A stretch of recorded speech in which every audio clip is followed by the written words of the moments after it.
जयतु शासनम जैनम जयतु शासनम। तो कल बाबूजी जो आपसे जो मिस हो गया होगा तो वो हमने उस पर डाल दिया है यूट्यूब के ऊपर में, कल की रिकॉर्डिंग, अब वहां से देख लीजिए पूरी। तो अंग के बारे में हम लोग पढ़ रहे थे कल, द्वादशांग वाणी, जिन वाणी के बारे में पढ़ रहे थे, जिसमें अपन ने श्रुत के दो भेद पढ़े थे, द्रव्य श्रुत और भाव श्रुत। फिर श्रुत ज्ञान के भेद पढ़े थे, अंग प्रविष्ट और अंग बाह्य। एक बार मैं आपको फिर से थोड़ी थोड़ी जहां जरूरत होगी दोबारा से मैं रिपीट करता हूं। पहला अंग प्रविष्ट में हमने पढ़ा था, अरहंत द्वारा अर्थ रूप से प्रतिपादित, यह हमारा पेज नंबर 58 नए संस्करण में, अरहंत द्वारा अर्थ रूप से प्रतिपादित और गणधर द्वारा सूत्र या ग्रंथ रूप से रचित द्वादशांग श्रुत को अंग प्रविष्ट कहते हैं। आचारांग आदि 12 अंग 14 पूर्व सहित अंग प्रविष्ट के अंतर्गत आते हैं। फिर हमने पढ़ा था दूसरा भेद अंग बाह्य।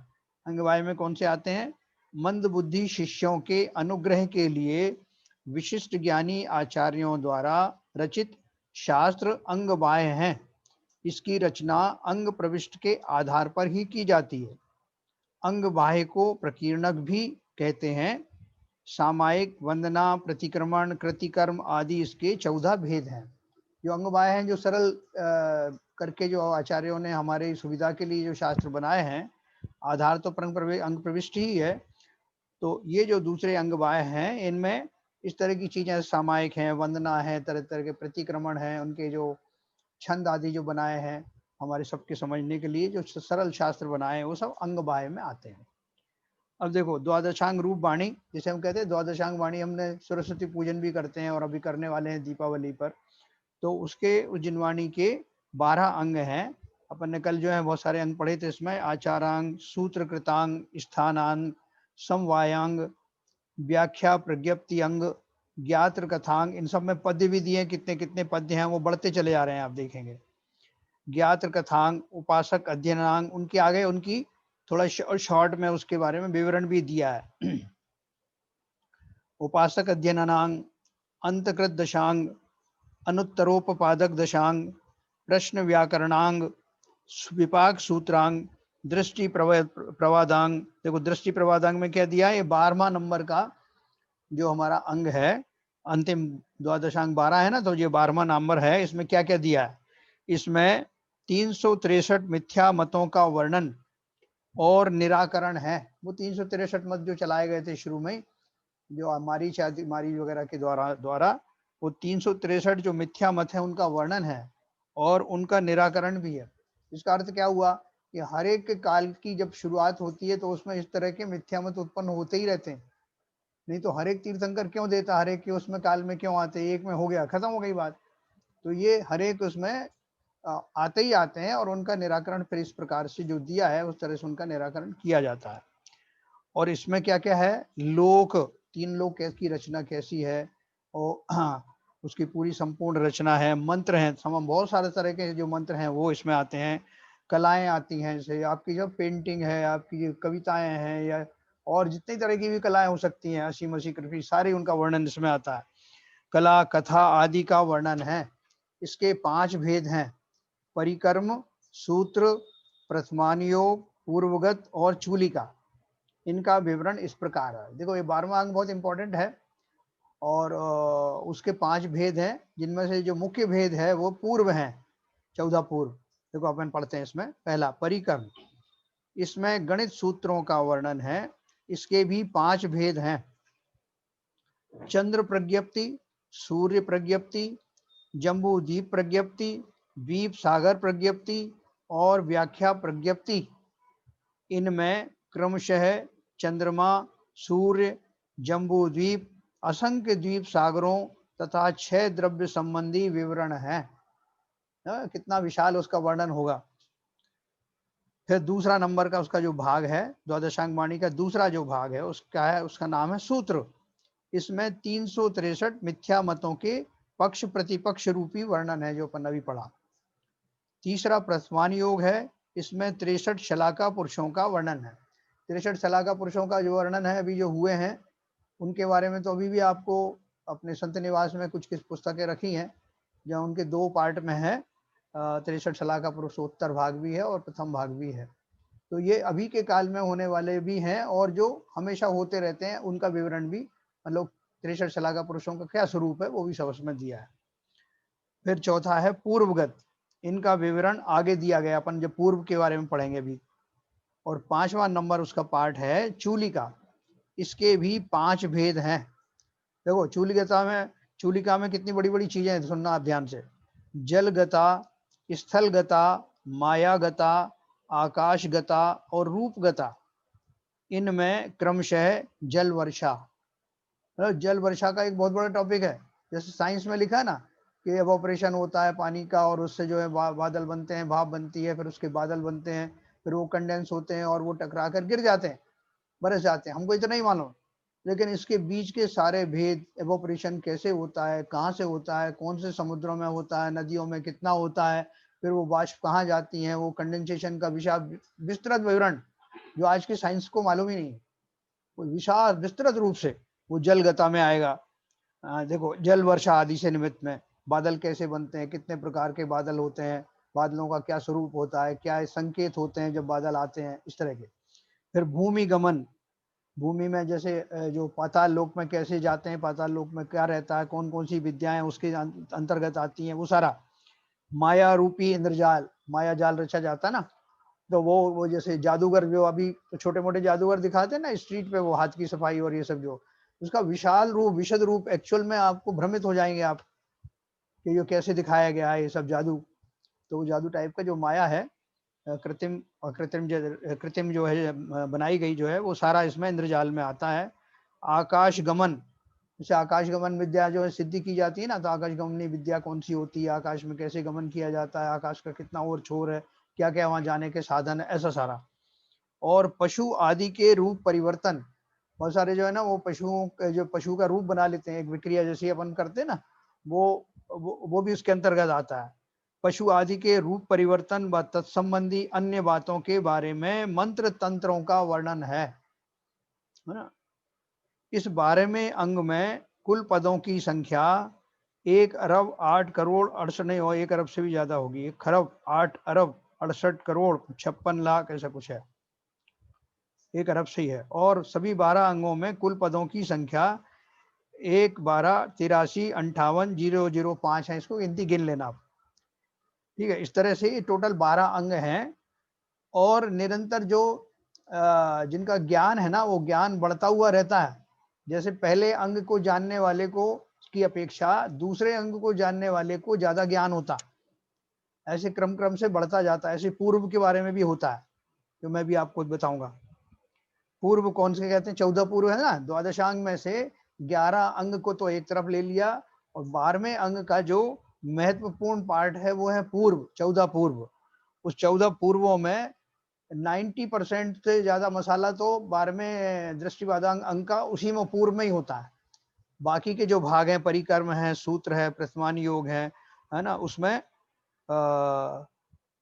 और चूलिका, उनमें उसमें बाकी बचा हुआ 10-15% जो है मसाला इसमें रहता है, मैक्सिमम जो है पूर्व में रहता है। तो देखो मैं अभी आपको अनम्यूट करता हूँ, इसके बारे में अभी कुछ थोड़ा सा पूछना हो तो पूछ सकते हैं, फिर अपन आगे बढ़ेंगे।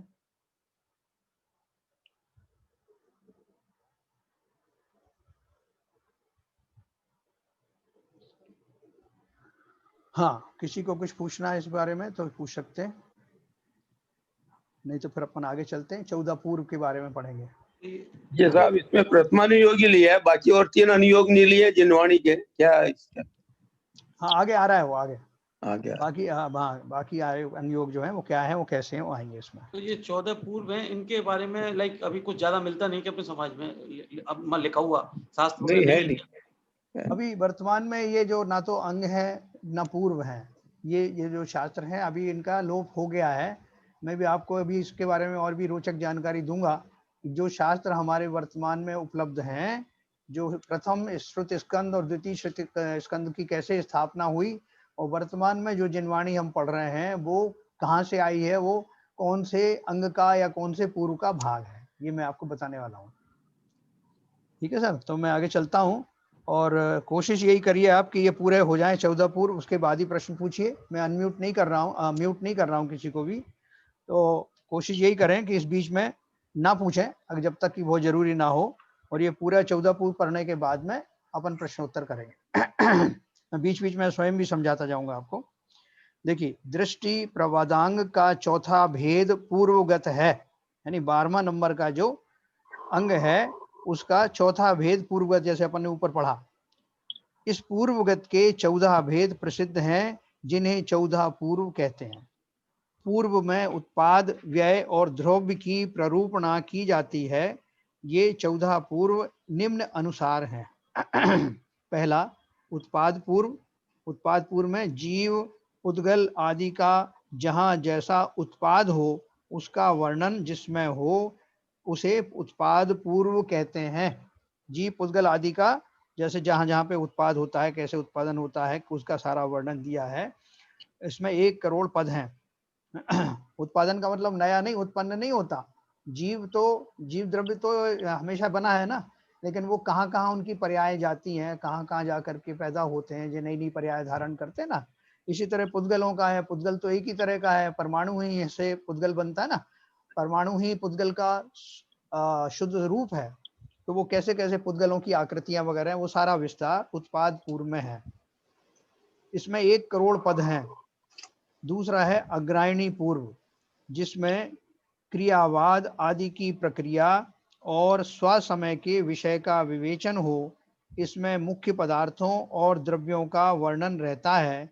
इसमें 96 लाख पद हैं, है ना। तीसरा है वीर प्रवाद पूर्व। देखो, दूसरा नंबर का जो अग्रायणी पूर्व है, अग्रायणी पूर्व, उसके 5वें वस्तु अधिकार के चौथे प्रावृत के ज्ञान से भूतवली और पुष्पदंत मुनि महाराज ने षटखंडागम की रचना की थी।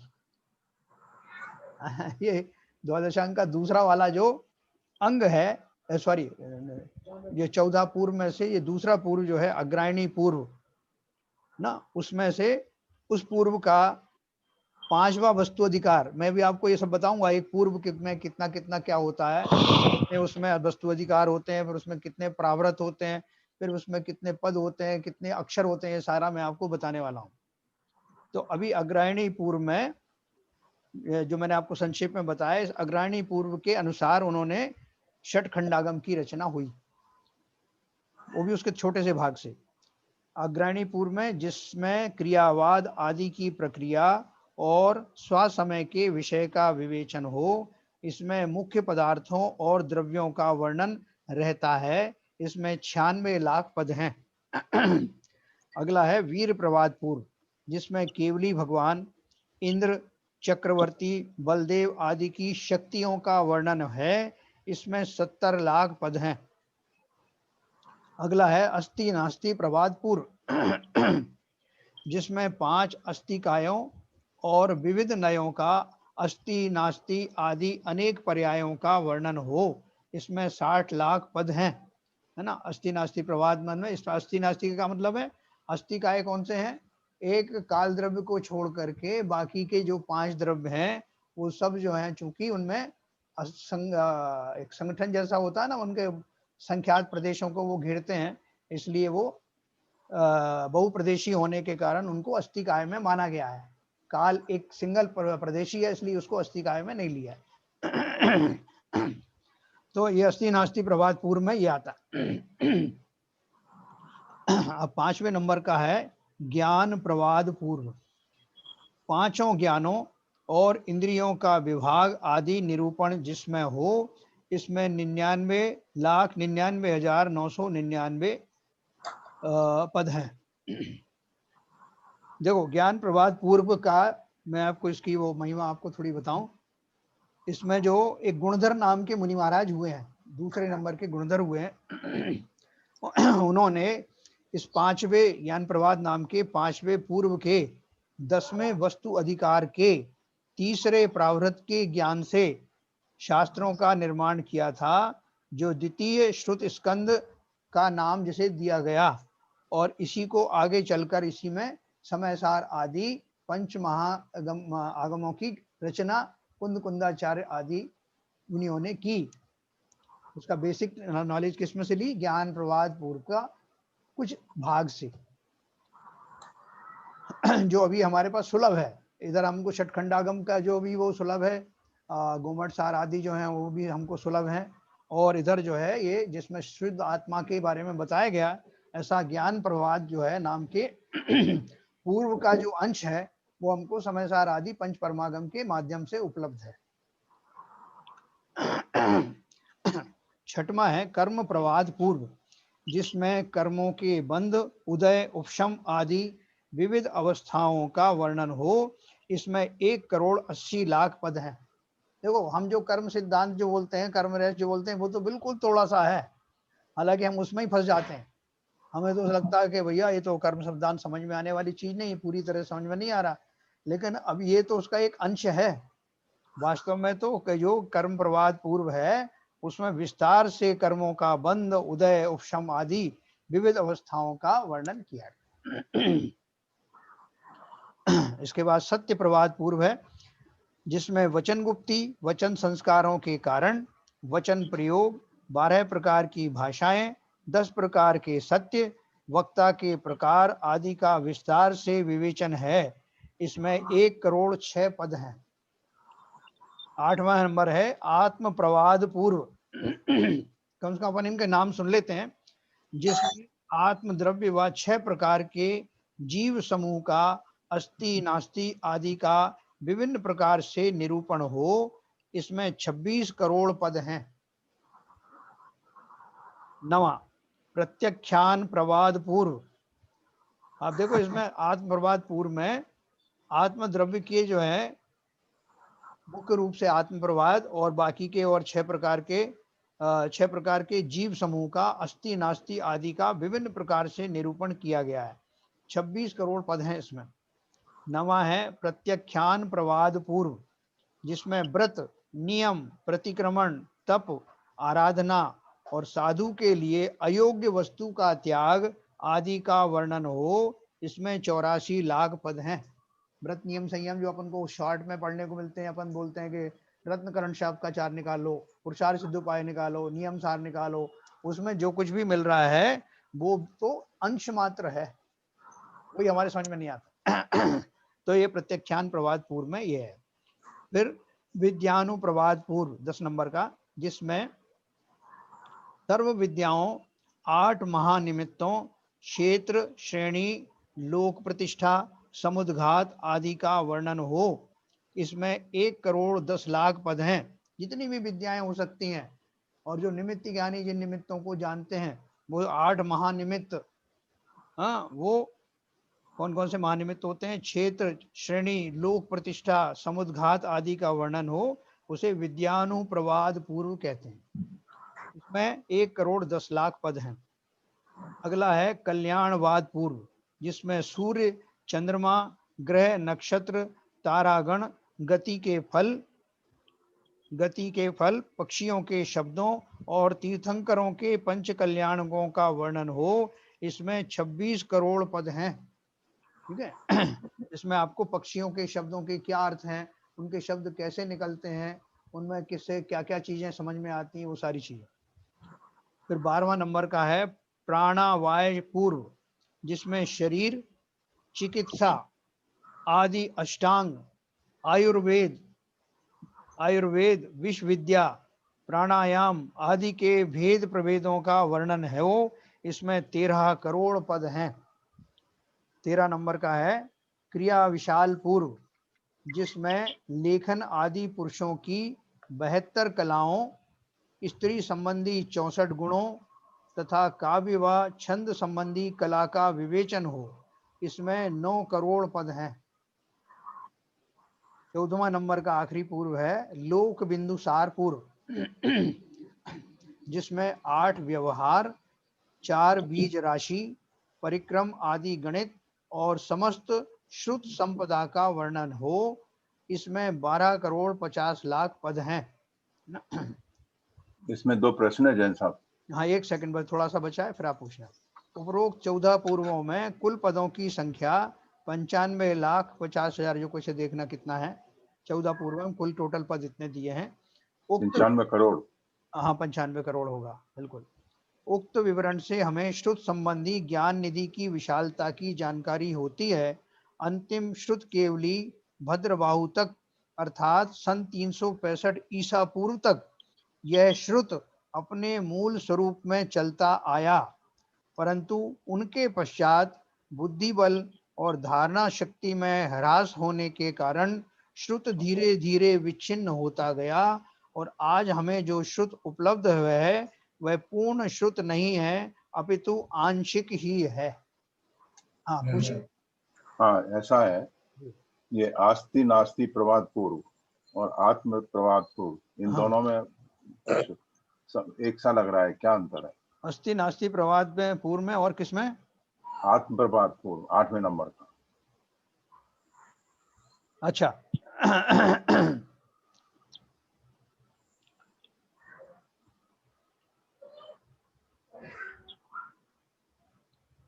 देखो अस्थि नास्ति प्रवाद पूर्व में 5 अस्थिकाएं, 5 अस्थिकाएं मैंने आपको बताया। जो 6 द्रव्यों में से एक जो काल द्रव्य को हटा करके जो बहुप्रदेशी जो 5 द्रव्य बचते हैं उनके बारे में अस्थिकाय का अर्थ है उन द्रव्यों के बारे में। और विविध नयों का, विविध नयों में अपन ने पढ़े ना, अस्थि से नास्ति से सप्तभंगी भी अपन ने वाणी पढ़ी थी, वो उसके अस्थि नास्ति आदि अनेक पर्यायों का वर्णन है। और इसमें जहाँ जो आप बोल रहे हैं वो आत्म प्रवाद में, इसमें मुख्य रूप से आत्म द्रव्य, वो तो एक जनरल है सभी 5 द्रव्यों के बारे में, और ये मुख्य रूप से आत्मा संबंधी अस्थि नास्ति के संबंध में बातचीत है, जिसमें आत्म द्रव्य व 6 प्रकार के जीव समूह का अस्थि नास्ति, षटकाय के जीव है ना, षटकाय के जीव 6 प्रकार के, आत्म द्रव्य 6 प्रकार के जीव समूह का अस्थि नास्ति आदि का विभिन्न प्रकार से निरूपण हो, ये स्पेसिफिक है जीव द्रव्य के बारे में।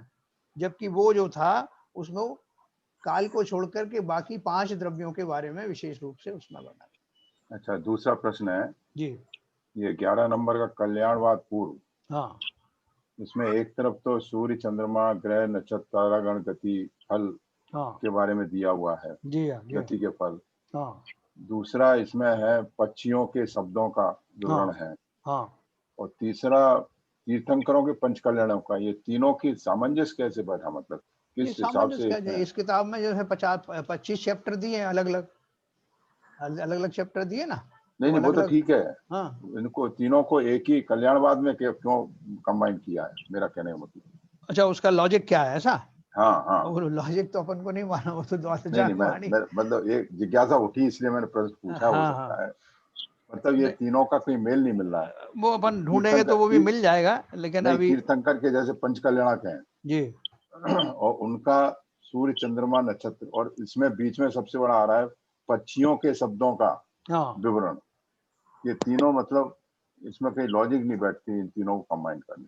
नहीं अब वो तो कैसे हुआ है कि तो अनादिकाल मतलब, से जो है इसी तरह से द्वादशांग वाणी चल रही है। मैं तो इसलिए पूछा शायद आपको इसके बारे में मुझे इसके बारे में नहीं मालूम, चलिए इसका लॉजिक क्या है। हाँ सर मेरा एक क्वेश्चन है। हाँ मैं ये कह रहा हूँ कि एक तरफ आप कह रहे हैं कि पूरा अवेलेबल नहीं है अभी, हाँ बिल्कुल, तो ये पता कैसे लगा कि कितने पूर्व है, हर एक में एक पूर्व में ये चीजें दी हुई हैं और इतने पद हैं? नहीं देखो ऐसा है कि जिनवाणी का सर्वथा लोप तो हुआ नहीं है।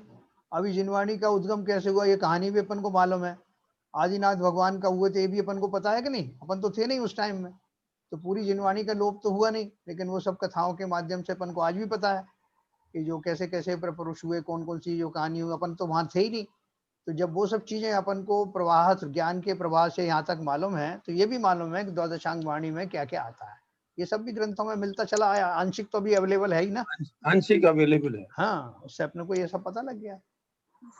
और बताएं, अभी देखो मैं आपको इसके ये पूर्व के बारे में है क्या सर? है इनके जो आपने ये पूर्व ये बताए, इनके सबके ग्रंथ अपने पास अवेलेबल है?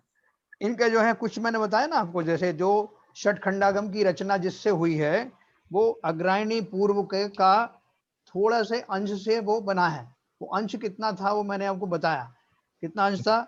अग्रायणी पूर्व का 5वां वस्तु अधिकार, उस वस्तु अधिकार का भी 4था प्रावृत, उस चौथे प्रावृत के ज्ञान से भूतबली और पुष्पदंत जी ने षटखंडागम की रचना की। षटखंडागम में ये सब जो चीजें जो अपना कर्म सिद्धांत वगैरह ये सारी चीजें उसमें आ जाती है। और उसके बल पर जो हमको अवेलेबल है आज, कर्म सिद्धांत जितना अवेलेबल है, गोमट सार आदि, छपड़ा सार आदि है, षटखंडागम भी अवेलेबल है। वो तो षटखंडागम जो है वो उसका जो है वो उतना जो बड़ा व्यापक रूप में नहीं है, लेकिन जितना भी है वो अपने को वही समझ में नहीं आता है ना। तो वो उसका आंशिक रूप से है, और उसको उसके आधार से ये गोमट सार आदि की रचना की गई है, छपड़ा सार है, ये सब इनके इस हिसाब से बनाया गया। और दूसरा तरफ जो है, ये तो हो गया आपका कर्म संबंधी पार्ट, और दूसरा है आपके आत्मा संबंधी। इन दोनों से हमारा काम हो जाता है। तो आत्मा संबंधी जैसे जिनसे अपने ये समय सार, प्रवचन सार आदि पंच परमागम बनाए गए हैं, ये इनका जो 5वें नंबर का पूर्व है, ज्ञान प्रवाद पूर्व, इसके गुणधर नामक मुनि ने इस 5वें पूर्व के 10वें वस्तु अधिकार के तीसरे प्रावृत के ज्ञान से शास्त्रों का जो निर्माण किया, उसी के आधार पर कालांतर में कुंद कुंद स्वामी ने समय सार आदि ग्रंथ बनाए, जो हमको अवेलेबल है। हमारा काम हो गया। हमको एक तरफ जो है कर्मों का या पुद्गल का जो है का जितना भी हो सकता है व्यापक, वो षटखंडागम आदि ग्रंथों से, गोमट सार आदि ग्रंथों से मालूम पड़ गया। और जो बाकी कसर थी हमारी आत्मा संबंधी, जीव संबंधी, वो हमारे ये पंच परमागम से पूरा हो गया। तो वर्तमान में ही हम जीव काफी आगे तक जा सकते हैं, साथ में गुण स्थान तक भी अपन ला सकते हैं। और ये जो जितना भी अपने इतना ज्ञान है जिससे हम सम्यक दर्शन वगैरह हो जाता है, इतना तो हमारा काम चलने लायक तो ज्ञान अवेलेबल है। अभी देखिए आपकी जिज्ञासा के लिए मैं ये गोमट सार लाया हूँ। हम लोगों ने, कुछ लोगों ने तो पहले से पढ़ा है, बाबूजी वगैरह ने। इनमें से खास खास चीजें मैं आपको 3-4 चीजें बताऊंगी, जिससे आपको लगेगा इसकी व्यापकता के बारे में। देखो ज्ञान जो है, सबसे कम ज्ञान किसके होता है? सभी जीवों का ज्ञान होता है। ज्ञान बिना कोई भी जीव होता ही नहीं, जीव का अस्तित्व ही नहीं होता, क्योंकि ज्ञान तो उसका मूल स्वभाव है, मूल स्वरूप है। उसकी जो है ज्ञान गुण से ही पहचान होती है। लेकिन जैसे हमको ज्ञान है, हमसे पहले वाले जो जीव चतुर काल में बहुत सारे हुए मुनि वगैरह, उनको बहुत हमसे ज्यादा ज्ञान था। उसके बाद ज्ञान घटता गया, हमसे भी कम ज्ञानी लोग हैं। और ऐसे घटते घटते ऐसे जीव भी होंगे जिनको मिनिमम ज्ञान हो। ऐसा मिनिमम ज्ञान का धारी कौन है? सूक्ष्म निगोदिया जीव। निगोद के जीव है। निगोदिया जीव भी 2 तरह के होते हैं ना, सूक्ष्म और बादर। बादर माना मोटे और सूक्ष्म माना सूक्ष्म। तो उस सूक्ष्म निगोदिया जीव को सबसे कम ज्ञान होता है, अक्षर का अनंतमा भाग के बराबर उसको ज्ञान होता है। ठीक है। अभी देखो वहां से फिर ज्ञान बढ़ना शुरू हुआ, अगर अपन मिनिमम से चलें तो इन्होंने जो 14 पूर्व तक आते आते वो ज्ञान कितना कितना बढ़ा होगा, इसकी आप जरा तुलना करना। सब उसको, उस ज्ञान को बोलते हैं पर्याय ज्ञान, जो उसको होता है निगोदिया जी, पर्याय ज्ञान। उसके बाद वाला जो ऊपर का ज्ञान है उसका नाम है पर्याय समास। फिर उसके बाद अक्षर ज्ञान, समझे? उसके बाद अक्षर समास। ऐसे 20 तरह का है, थोड़ा ध्यान से एक बार सुन लेना, आपको याद करने की जरूरत नहीं, लेकिन ध्यान में आना चाहिए। पहला पर्याय ज्ञान, फिर पर्याय समास, अक्षर ज्ञान, अक्षर समास ज्ञान, पद ज्ञान, पद समास, संघात, संघात समास, प्रतिपत्तिक, प्रतिपत्तिक समास, अनियोग, अनियोग समास, प्राभृत, प्राभृत, प्राभृत, प्राभृत समास, प्राभृत, प्राभृत समास, वस्तु, प्राभृत समास, फिर वस्तु, वस्तु समास, पूर्व और पूर्व समास। इस तरह श्रुत ज्ञान के 20 भेद हैं। ये श्रेणी दर श्रेणी चले ऊपर, जो मिनिमम ज्ञान से लेकर के सोचो 14वें पूर्व तक का जो आने वाला है, वो मैक्सिमम ज्ञान उसके पास है। इस तरह श्रुत ज्ञान के 20 भेद हैं। इसीलिए श्रुत ज्ञानावरण कर्म के भी 20 भेद होते हैं। अगर मान लो हमसे जो ऊपर के जो ज्ञान है वो हमको नहीं है, ऊपर के जो पूर्व है, मान लो हमको पहला पूर्व के बारे में जानकारी है, तो बाकी के 13 पूर्व का नहीं है। तो उन 13 पूर्व का उघाड़ हमको नहीं हो पा रहा है, ऐसा हमारा अंतराय कर्म का उदय है। समझे? ज्ञानावरण कर्म का जो हमारा उदय है वो इस तरह का है कि हमको इससे ऊपर का ज्ञान नहीं।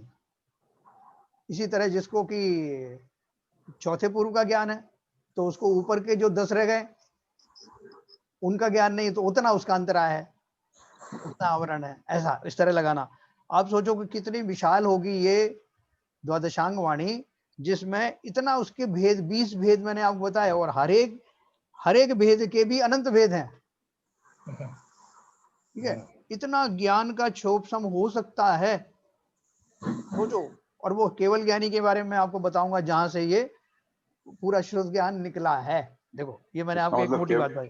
केवल ज्ञानी को तो सारे ज्ञान को केवल ज्ञानी के आपको मैं अभी बताऊंगा, आपको ताज्जुब करेंगे। देखो अभी ये तो मैंने आपको बता दिया, ये श्रुत ज्ञानावरण के कर्म के भी 20 भेद होते हैं, क्योंकि ये 20 तरह का मैंने आपको स्टेप्स बताए ज्ञान की। अब देखिए, सूक्ष्म निगोदिया लब्ध अपर्याप्तक के जो सबसे जघन्य ज्ञान होता है उसको पर्याय ज्ञान कहते हैं। अपन ने यहीं से शुरू किया था ना, पर्याय से लगा करके 20वें भाग तक अपन पूर्व तक आ गए थे। अच्छा, मैंने इसमें कुछ कुछ हाईलाइट किए, वो खाली उतना ही आपको बताऊंगा।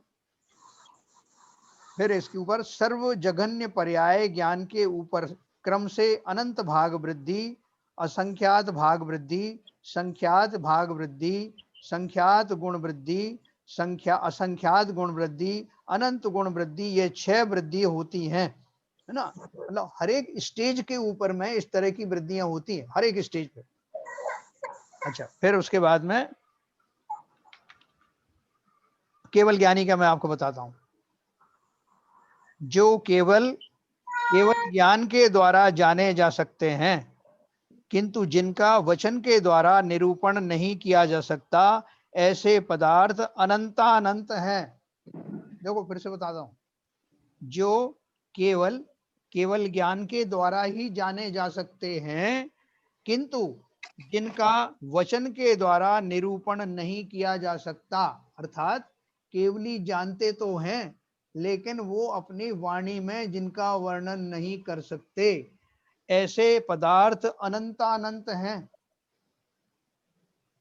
पहली पॉइंट। दूसरा, इस तरह के पदार्थों से के अनंत में भाग प्रमाण, इस तरह के पदार्थों के अनंत में भाग प्रमाण वे पदार्थ हैं जिनका वचन के द्वारा निरूपण हो सकता है। अर्थात केवल ज्ञानी जितना जानते हैं उसका अनंतमा भाग ही उनकी वाणी में आता है।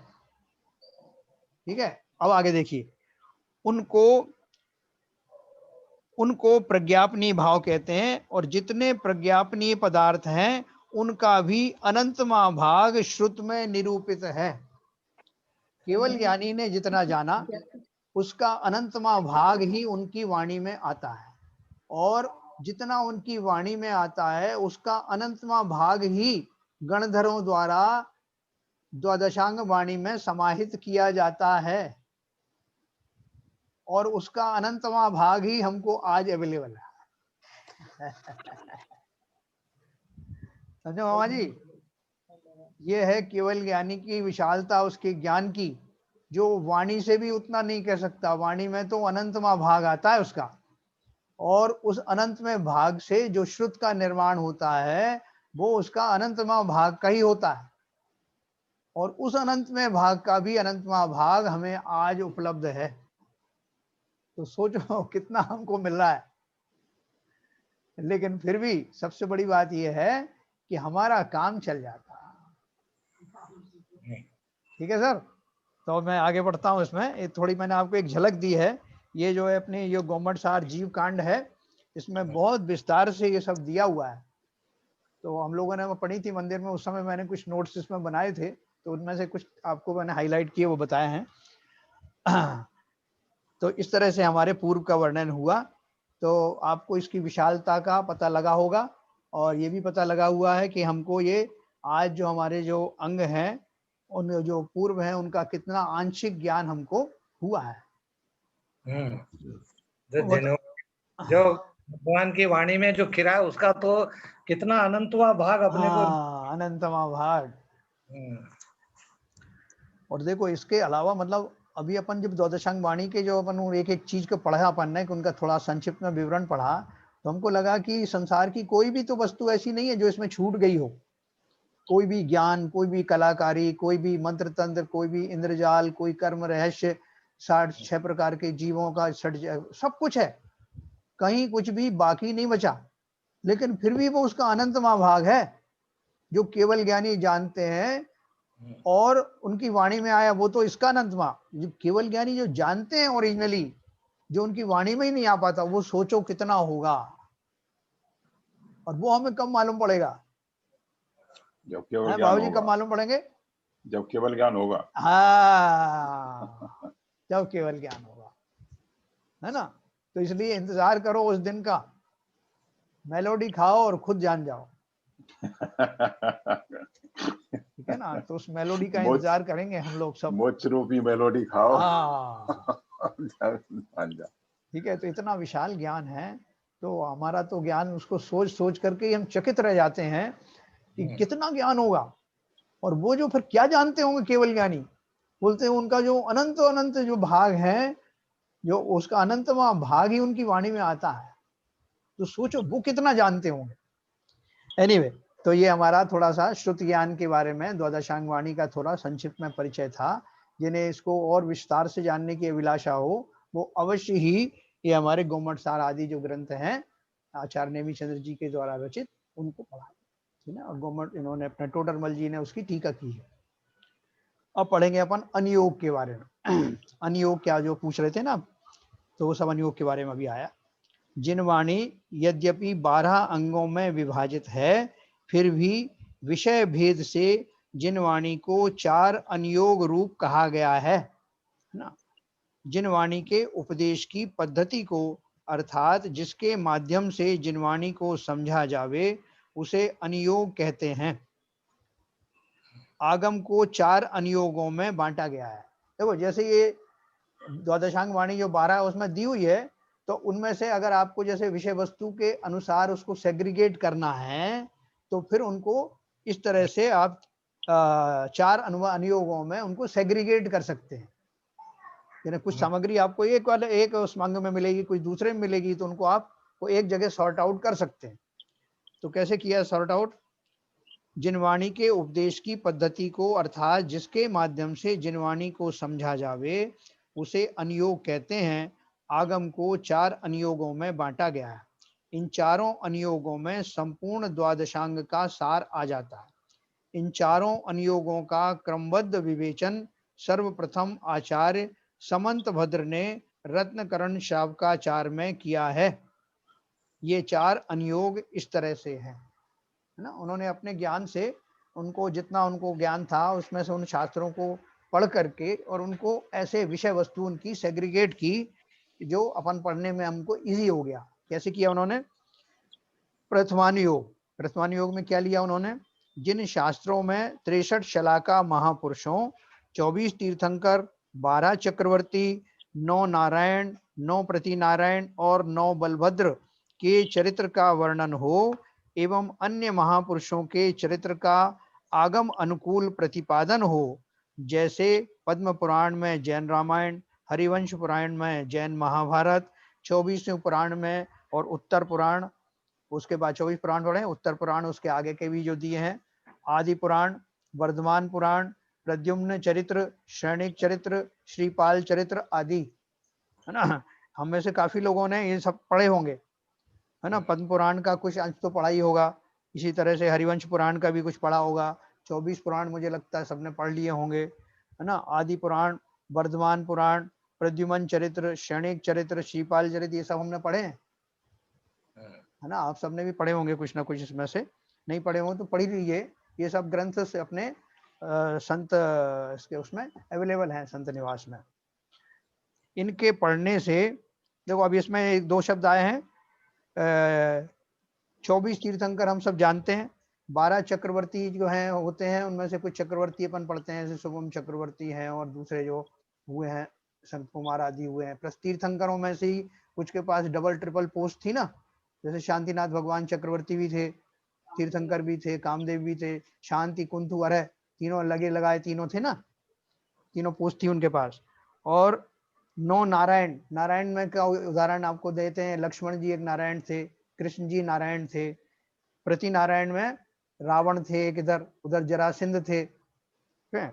और बलभद्र में रामचंद्र जी बलभद्र थे यहाँ पर, वहाँ कृष्ण जी के बड़े भाई जो क्या बोलते थे उनको, बलदाऊ, वो बलभद्र थे, बलराम जी थे। ये बलभद्र कहाँ से गए हैं मोक्ष? बहुत सारे, ये आपका जो ये है ना गजपंथा से, गजपंथा गजपंथा से गए ना, 8 बलभद्र गए वहाँ। हाँ। और बलराम जी गए हैं मामी तुंगी संग। तुंगी, बराबर, बहुत बढ़िया। तो ये अपन को जानकारी होना चाहिए, जिससे अपन जब उन स्थानों पर जाएं, उनकी वंदना करें, तो हमें उनके प्रति बहुमान आए, उस स्थान को उनकी देख करके। वंदना से ही जानकारी हुई है, जाने से पहले नहीं हुई। हाँ, तो वो भी ठीक है। हाँ। इधर साइड आप जाएं, वहां पे लोग बताएं कि यहाँ कौन कौन गए हैं मोक्ष, तो आपका श्रद्धा से और मस्तक झुक जाएगा। तो बहुत निर्वाण गान पढ़ते ही हैं मामा जी, अभी और अच्छे से पढ़ेंगे मामा जी, सब याद कर करके, कौन से बलभद्र रावण के सुत कहाँ से गए हैं, है ना, और कौन कौन कहाँ से गए हैं, और हमको कहाँ से जाना है, ये भी फिक्स कर सकते हैं क्या अपन? चलिए, तो ये बहुत सुंदर सुंदर ग्रंथ हैं, आप इनको पढ़ेंगे ना, आपको बहुत आनंद आएगा। 24 तीर्थंकर पुराण आप पढ़ें, या ये सब जो है इनका श्रीपाल चरित्र पढ़ें, परद्रुम्न चरित्र पढ़ें, इनमें कहानी के माध्यम से बड़ी रोचक कहानियां हैं, और उन कहानियों के माध्यम से आपको उनमें जो उसका मैसेज जाना चाहिए, जो आपका चारित्र संबंधी मैसेज जाना चाहिए, आपके कर्म संबंधी मैसेज जाना चाहिए, वो चला जाता है। कितने अद्भुत ग्रंथ हैं। इनके पढ़ने से संसार के भटकते हुए जीवों को संसार एवं भोगों से विरक्ति होती है, क्योंकि सारे महापुरुष अंत में मुनि बन गए और वे धर्म ध्यान में लगने का प्रयत्न करते हैं। हमें प्रारंभिक अवस्था में प्रथमान योग के ग्रंथों का पढ़ना ही अपेक्षित है ना।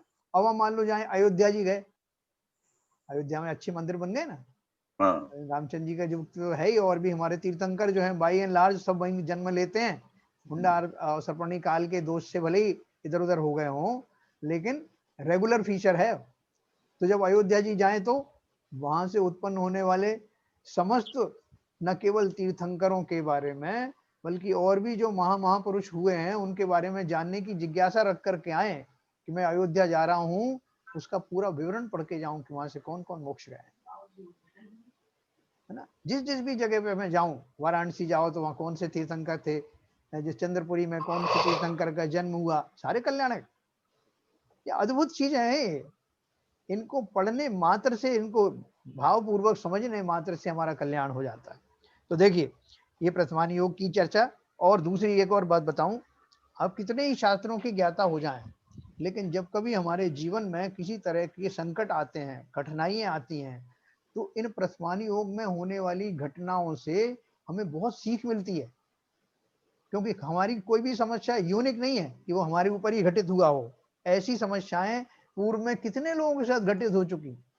तो इसलिए जब भी कोई समस्या आए, तो इसमें उनका समाधान मिल जाएगा कि ऐसी ऐसी जब उनको संकट आए थे, सीता जी ने क्या किया था, रामचंद्र जी ने क्या किया था, ठीक है, और ये चेलनाथ ने क्या किया था, सारी चीजें। सतियों के ऊपर कैसे संकट आए, तो उन्होंने कैसे कैसे धर्म की रक्षा करी, ये सब पढ़ने से हमको अपनी समस्याएं सॉल्व हो जाती हैं। हाँ, अंजना का देखो कर्म से सिद्धांत जो है, कितनी भी स्त्री हैं वो परेशान रहती हैं, उनके पति जो है उनको उस तरह से उनके साथ व्यवहार नहीं करते जैसे उन्हें करना चाहिए। तो अंजना का जो अगर हम चरित्र पढ़ें तो समझ में आए कि हमारे पूर्वकृत कर्म के कारण ऐसी दशाएं होती हैं। सीता जी का अपवाद हुआ, उनको वन में छोड़ा गया, उन्होंने पूर्व में क्या किया था, कैसे मुनि का उन्होंने दोष लगाया था, ये सब मालूम पड़ता है। तो प्रथमान योग की कहानी पढ़ने से आपको बहुत लाभ होगा। जब आप बहुत शोकाकुल हो, किसी तरह का गम हो, उस समय में बाकी के ग्रंथ तो उतने काम आपको नहीं आते जितने इमीडिएटली प्रथमान योग की कहानियां आपको राहत देती हैं। तो चलिए अपन पढ़ते हैं दूसरे नंबर का कर्णान योग। कर्णान योग में जैसा कि इसमें शब्द से ही लग रहा है कि करण करने वाला, जिस जो कारण बताने वाला हो, ऐसे समझ सकते हैं उसको।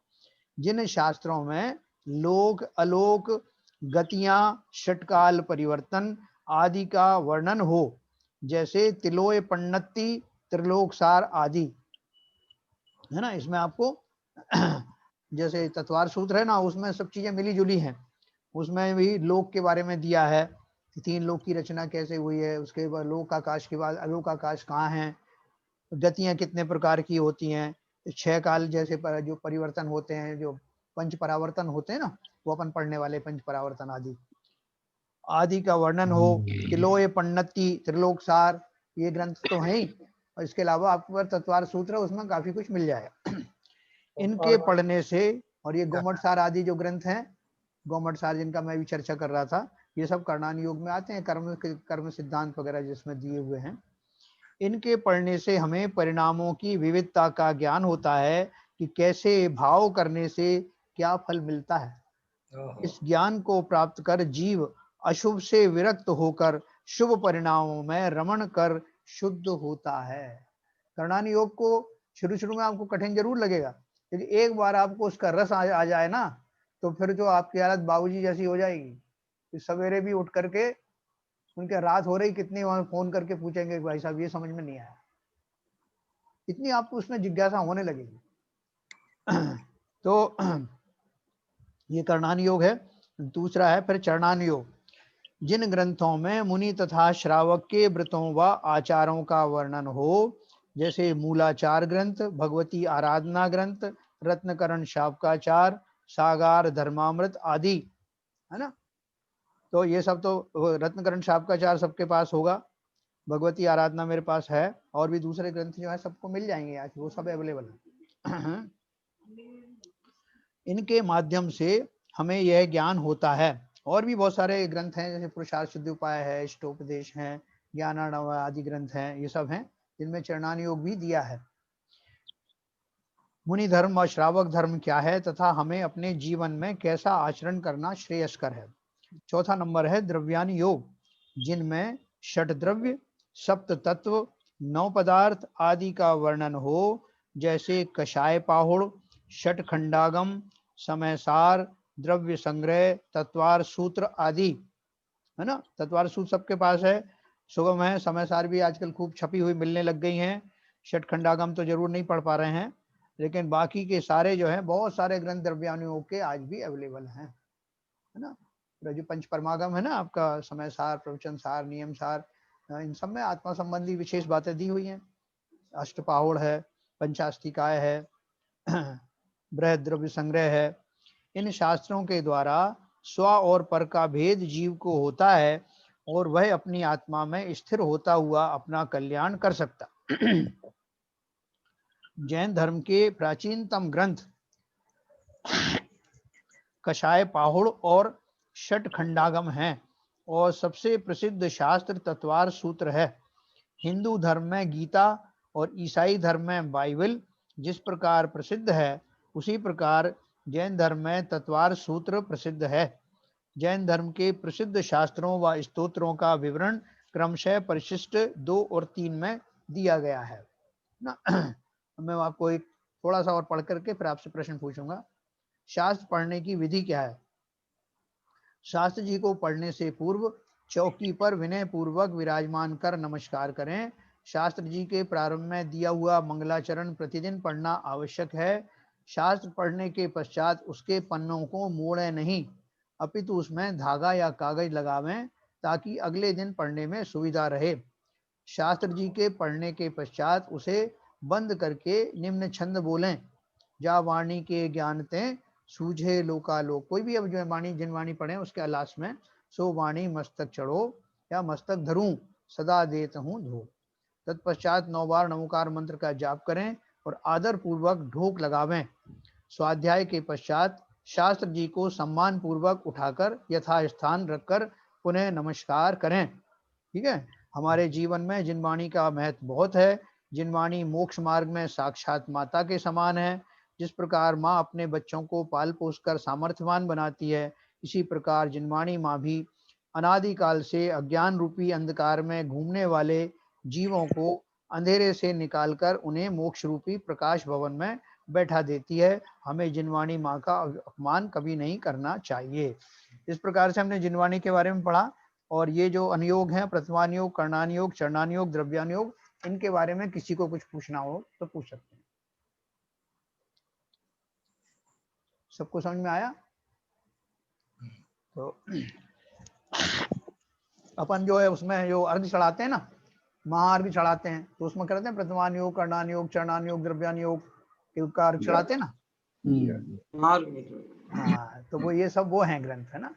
और इसके हिसाब से अपन वो क्या पढ़ना चाहिए, मैं आपको थोड़ा संक्षेप में बताता हूँ कि क्या पढ़ें, किस क्रम से पढ़ें, और कौन सा किसी को छोड़ें किसको ना छोड़ें। तो ऐसा बताया गया, देखो सब तरह के जीव होते हैं। कुछ जीवों को सिर्फ प्रथमान योग की कहानियां ही पसंद आती हैं, ठीक है, जब तक ज्ञान का उगाड़ बहुत विशेष ना हो, ठीक है, वो भी पढ़ सकते हैं। लेकिन ज्यों ज्यों आप जो है थोड़ा सा ज्ञान आपका बढ़ने लगे तो द्रव्यान योग का भी आपको मालूमात होना चाहिए कि कोई तो मूल है हमको, आत्मा संबंधी मैं कौन हूँ, मुझे कैसे जाना है, ये सारा आत्मा के विचार में जितना भी द्रव्यान योग है आत्मा संबंधी, वो आपको जानकारी अवश्य होना चाहिए। सम्यक दर्शन कैसे होता है, सम्यक दर्शन कौन करता है, सुखी किसको होना है, सुखी किस प्रकार होगा, शांति की प्राप्ति किसे करना है, मेरा स्वरूप क्या है, मैं कहाँ से आया हूँ, ये सब द्रव्यान योग के टॉपिक हैं।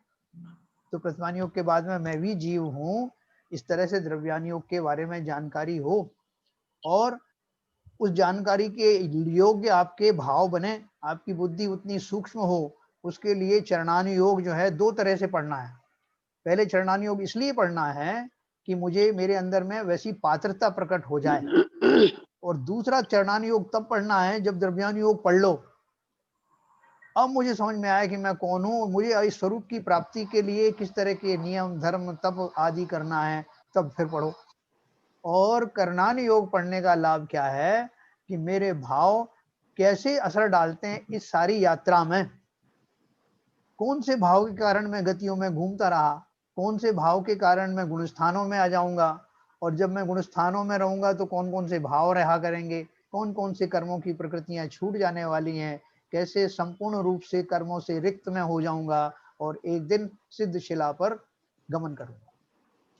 ये इनका पढ़ने का लाभ है। और चारों ही अनुयोग एक दूसरे के पूरक हैं, आइसोलेशन में नहीं, पूरक हैं सब एक दूसरे के। तो मेरे ख्याल से ये विषय अच्छे से समझ में आया होगा सबको। और कल अपन जो पढ़ने वाले हैं तीर्थंकरों के बारे में पढ़ेंगे, तीर्थंकर कैसे होते हैं, उनकी दाढ़ी मूछ होती है कि नहीं होती है, ये सब बातें हम पढ़ेंगे। और कितने तीर्थंकर पहले हुए हैं, 30 24 3 24 अपन पढ़ते हैं ना, तो भूतकाल की 24 के बारे में पढ़ेंगे, भविष्य काल के बारे में पढ़ेंगे, वर्तमान के पढ़ेंगे, उनमें कैसे नाम कोई रिपीट होते हैं नहीं होते हैं, वो सब अपन जानकारी कर लेंगे। तो आज अपन इसकी समाप्ति करते हैं। किसी को कोई प्रश्न हो तो पूछें, नहीं तो जिनवाणी स्तुति करें। नहीं, ये अनुयोग आपने बताए जी, इनके साथ में कुछ इन्होंने आपने कुछ इनके प्रसिद्ध ग्रंथ भी बताए। जी, तो ग्रंथ क्या ऐसे हैं कि जैसे आपने कहा कर्णानुयोग, एक पर्टिकुलर शास्त्र लिया, हाँ, तो उन्होंने लोक सारथी लोकपति, क्या सिर्फ उसमें कर्णानुयोग की बातें भी हैं या द्रव्यानुयोग और दूसरे अनुयोगों को भी थोड़ा बहुत सम्मिलित किया जाता है? जैसे अपना भगवती आराधना, रथकरण, श्रावकाचार्य है, जितने भी ग्रंथ हैं सब में थोड़ा मिक्सअप होता है या सिर्फ एक्सप्लिसिट? नहीं, मिक्स तो होता है, लेकिन मूल रूप से उसी की जो चर्चा ज्यादा होती है, विशेष रूप से बैंड में रहते हैं वैसे। हाँ, अभी तत्वार सूत्र को ले लो आप, तत्वार सूत्र अपन सब जानते हैं ना, पढ़ते हैं, उसमें आपने देखा एक चैप्टर में नदी द्वीपों के बारे में, समुद्र के बारे में, शंभु द्वीप आदि के 2.5 द्वीप के बारे में, ये सब है। फिर उसमें कर्म रहस्य भी बीच में दिया हुआ है, कुछ आपको थोड़ा सा शलाका पुरुषों का भी कहीं ना कहीं वर्णन है, कर्णानुयोग का है ग्रंथ। हाँ, तो उसमें वो जो है ऐसा मिक्स है सारा।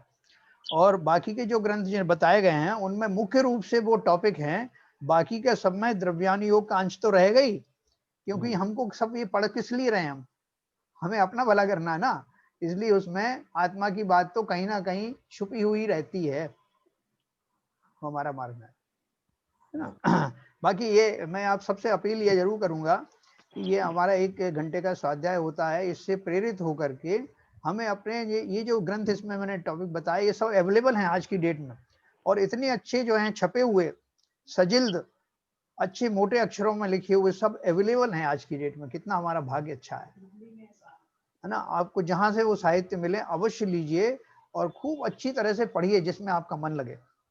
संत निवास में कितने ग्रंथ हैं, देखो हम लोग कितने भाग्यशाली हैं, लेकिन हम वही नहीं पढ़ते। सभी हैं, लगभग सभी हैं। अंकल जी, जी जी जैसे ये हम लोग नेट पे अवेलेबल है ग्रंथ काफी, जैसे पद्म पुराण इससे अवेलेबल है, तो इसको हम अगर ग्रंथ से उससे पढ़ते हैं नेट से, तो हमें क्या रखना चाहिए, क्या सावधानियां रखना चाहिए? वो सावधानी तो वही रखी, देखिए जैसे अपन अभी प्रवचन में बैठे हैं, अपने स्वाध्याय में बैठे हैं, तो अपन वस्त्र बदल करके स्वच्छ वस्त्र बन करके जैसे मंदिर जी में ही बैठे हों, जैसे मंदिर जी में रहे, सामने हमारे शास्त्र हैं, जो शुद्धि हम करते हैं उसी जाति की शुद्धि हमको रखना है। ऐसे नहीं कि पान भी खा रहे हैं, चाय पीते जा रहे हैं और उसको सुन रहे हैं। उसका नुकसान क्या है मैं बताऊं आपको, उसमें ना तो शास्त्र को नुकसान है, ना किसी और को नुकसान है, हमको डायरेक्ट नुकसान होता है उसका, अभिनय होने से हमारा ज्ञानावर्णी कर्म का बंद होता है। नहीं नहीं, लेकिन ये मतलब अपन नेट पे खोलते तो इससे कोई नुकसान नहीं है ना? नहीं कोई नुकसान नहीं, ये कोई नुकसान नहीं, ये तो और अच्छा है ना कि अभी आप किताबों को जो है थोड़ा बहुत अगर अभिनय भी कर रहे हो तो इसमें आपका अभिनय नहीं करेंगे, कभी सूतक पातक भी हो जाती है तो सूतक पातक में जिनवाणी छूने का मनाही है ना, इसमें तो आप व्हाट्सएप से सुन सकते हैं इसके ऊपर, वही क्या नाम है नेट के ऊपर में, ज्यादा से ज्यादा उसको थोड़ा सा कपड़ा मार देना। Thank you. नहीं बहुत अच्छा है, आजकल अगर डिजिटल मिलता है उसका एक फायदा ये भी है कि आप इतने ग्रंथ कहाँ तक लेके जाओगे, कहीं भी आप सफर में गए, अपने घर पे गए, औरतें गई अपने मैके गई या कहीं और गई, तो अपना एक लैपटॉप या मोबाइल तो आपके पास है, इनका सच्चा उपयोग। लॉकडाउन में अंकल जी अभी बुक्स तो लानी, वहां से ला नहीं सकते शास्त्री जी मंदिर नहीं, जरूरी नहीं है, आप अगर इसमें पढ़ सकते हो। देखो हम लोगों की तो उम्र हो गई, हम लोग कंफर्टेबल नहीं होते इसमें डिजिटल में, हमें थोड़ा हार्ड कॉपी ज्यादा अच्छी लगती है, लेकिन जो पढ़ सकते हैं ऑनलाइन बहुत अच्छा है, उसे कहीं भी आप ले जा सकते हैं, कहीं भी सुन सकते हो, यूट्यूब के ऊपर में सब आ रहा है। प्रमाणिक ऐप पे भी सारे हैं, रत्नाकांड, शावकाचार, अष्टपाहुड़, ये सब है, सभी है। PDF है। हाँ बिल्कुल, वहाँ पढ़िए आप, और उनको कुछ समझ में नहीं आए तो यहाँ बहुत सारे विद्वान हैं, हमारे बहन जी हैं, उनसे सब पूछ सकते हैं। बहुत कुछ डिजिटलाइजेशन कर रहे हैं, बहुत कुछ, और अर्थ जैसे आपको अर्थ, जैसे अभी आपको भक्तंबर का अर्थ है, तो कई तरह से अलग अलग जगह पर अलग अलग अर्थ मिलता है, मतलब अलग अलग नहीं, मतलब एक से ही मिलेगा, लेकिन उसका शब्द अलग अलग है, उनके शब्द अलग अलग चेंज हो जाती है, छंद अलग अलग बनाए उन्होंने। तो देखो एक चीज मैं एक इन्फॉर्मेशन आपको और दे दूं कि अपने रोज के जो प्रतिदिन के जो अभी धर्म चर्चा होती है वो नियमित रूप से लोड कर दी जाती है, या तो उसी दिन या दूसरे दिन। इसमें YouTube के ऊपर आप देखेंगे तो उसमें लाइव चर्चा आपको मिलेगी, जिसमें आप सबके चेहरे भी होंगे, और जो जो प्रश्न आप पूछ रहे हैं वो प्रश्न भी उसमें है, तो आप उसको कभी भी देख सकते हैं, ये सब अवेलेबल है। ठीक है, बहन जी की एक पाठशाला चली थी, वो पाठशाला का भी जो उसमें है, तो जिसको देखना है उस पर भी देख सकते हैं, जैसे कभी मिस हो जाए तो आप उसको देख सकते हैं। ठीक है, बहुत बढ़िया, अच्छी चर्चा हुई। अनुयोग सब ये क्या प्राकृत भाषा में या नॉर्मल हिंदी में, किस तरह से? नहीं, ये अनुयोग का अर्थ उनका ये है कि उसमें कौन से टाइप का मैटर है, उन्होंने सेग्रीगेट किया, उसको हिंदी में अवेलेबल है ये शास्त्र, जो मैंने आपको बताया ना, ये सब तिलोय पंडिती त्रिलोक सार आदि, ये सब पुराण तो हिंदी में अवेलेबल है, हिंदी में टीकाएं हिंदी में है। ये मूल ग्रंथ तो जो है वो प्राकृत में या संस्कृत में होते हैं, लेकिन आज हिंदी में टीकाएं अवेलेबल है, सबसे बड़ी बात हो। तो जिनवाणी स्तुति करेंगे ललित जी, सब लोग खड़े हो जाएं। हाँ,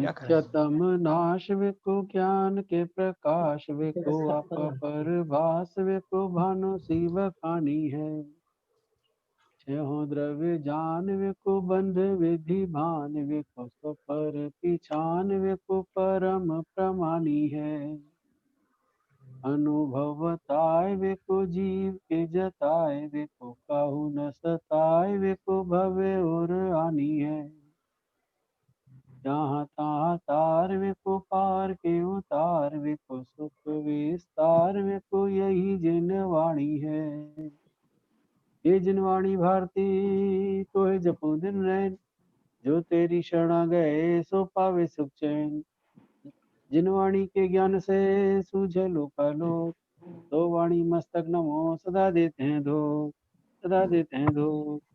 जिनवाणी माता की जय। नमोकार।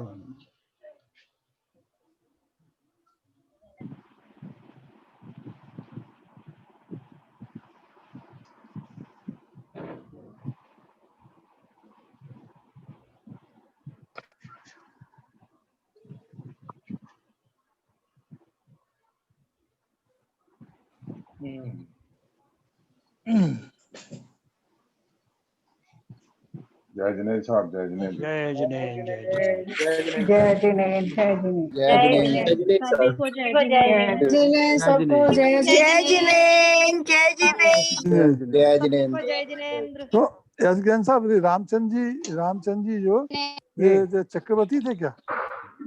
नहीं, रामचंद्र जी तो नहीं, आप लक्ष्मण जी की बात करें, वो नारायण थे, मतलब नारायण क्या होते हैं, अर्ध चक्रवर्ती। रामचंद्र जी क्या थे? बलभद्र थे। बलभद्र, अच्छा। और रावण अर्धचक्री था। रावण प्रतिनारायण था। अरे विद्याधर, ये सब विद्याधर और ये विद्याधर का नाम नहीं इसमें आया कि विद्याधर सब विद्याधर थे सर। विद्याधर जो है वो कोई पोस्ट नहीं होती है, विद्याधर कोई सिद्ध कर लेते हैं बीच में। रावण विद्याधर था, हैं? रावण विद्याधर था और ये सब। हाँ, विद्या सिद्ध कर सकते। विद्याधर की कोई पोस्ट नहीं होती। ये 63 चलाका पुरुष जो है ना, ये पोस्ट वाले हैं, इनकी एक एक पोस्ट है। सब बताया कितने तारीख चक्रवर्ती हैं, तीर्थंकर हैं, ये सब जो है पोस्ट है। तभी चक्रवर्ती हैं तो ये जो राजा राम तो चक्रवर्ती हुए ना, वैसे तो उन्होंने चक्रवर्ती यज्ञ किया था एक्चुअली। तो वो चक्रवर्ती राजा होना एक अलग बात, अलग मतलब डेफिनेशन। नहीं, वो चक्रवर्ती हमारे यहाँ नहीं दिया, उनको चक्रवर्ती नहीं बताया गया है। और वो जो उन्होंने अनसूय यज्ञ जो किया था ना, वो जो है कोई भी राजा करता था पहले। वो किस लिए करता था कि अपनी शक्ति दिखाने के लिए, कि जहां जहां उनका रथ जाए, अगर उनको कोई चैलेंज करता है तो उसको हरा करके उसके राज्य को वो अपने उसमें मिला लेते हैं। अदरवाइज वो मान के चलते हैं कि कोई ने उनको चैलेंज नहीं किया तो वो सारा राज्य के ऊपर उनका आधिपत्य है। उस तरह के यज्ञ पहले राजा लोग करते थे। चक्रवर्ती की जो वो चलती थी, वो क्या बोलते हैं उसको, चक्रवर्ती जो जीतने छह खंड जीतने जाता था ना, वो एक अलग होता है। ये भरत चक्रवर्ती का वही था। भरत चक्रवर्ती, हाँ, उन्होंने वही काम किया था। हाँ। वो बाहुबली ने माना नहीं उनको, तो कारण तो वही था, एक सेम था। भरत चक्रवर्ती ने जो अपना यज्ञ किया था, उसके बाद में जब गए थे, सबको जीतते हुए गए, तो बाहुबली स्वामी ने उनको माना नहीं, तो वहाँ लड़ाई हुई। तो मेरा मतलब कहने का कि जैसे अभी ललित जी कह रहे हैं, जैसे कि रामचंद्र जी ने भी तो वही काम किया, घोड़ा छोड़ दिया, उन्हें कहा पकड़ेगा तो वो 6 खंड का राज्य जो है वो अलग चीज होती है। 6 खंड कौन से होते हैं? 5 मलेच्छ खंड और 1 आर्य खंड, है ना। उनका जो राज जो चलता है 6 खंड का, बहुत दूर तक जाता है। जबकि ये जो है बाकी के जो राजा छोटे मोटे जो यज्ञ कर रहे हैं ना, वो तो लोकल एरिया में ही है। अच्छा। लोकल मतलब जो भारत है, भारत के आसपास के इतने एरिया में ही उनका राज हुआ। जबकि भरत क्षेत्र जम्बू द्वीप के भरत क्षेत्र के जो उनके जो 5 मलेच्छ खंड और 1 आर्य खंड, ऐसा मिला करके उस पूरा भरत क्षेत्र को उन्होंने जीता। जितने भी चक्रवर्ती होते हैं वो ये 6 खंड के स्वामी होते हैं। तो 6 खंड बहुत बड़ा होते हैं, कुछ अर्धचक्री होते हैं, कुछ चक्रवर्ती होते हैं। हाँ, अर्ध चक्रवर्ती 3 खंड के राजा होते हैं। 3 खंड के राजा होते हैं। तो रावण 3 खंड का था ना, रावण था, लक्ष्मण जी थे। हाँ बराबर, लक्ष्मण जी थे।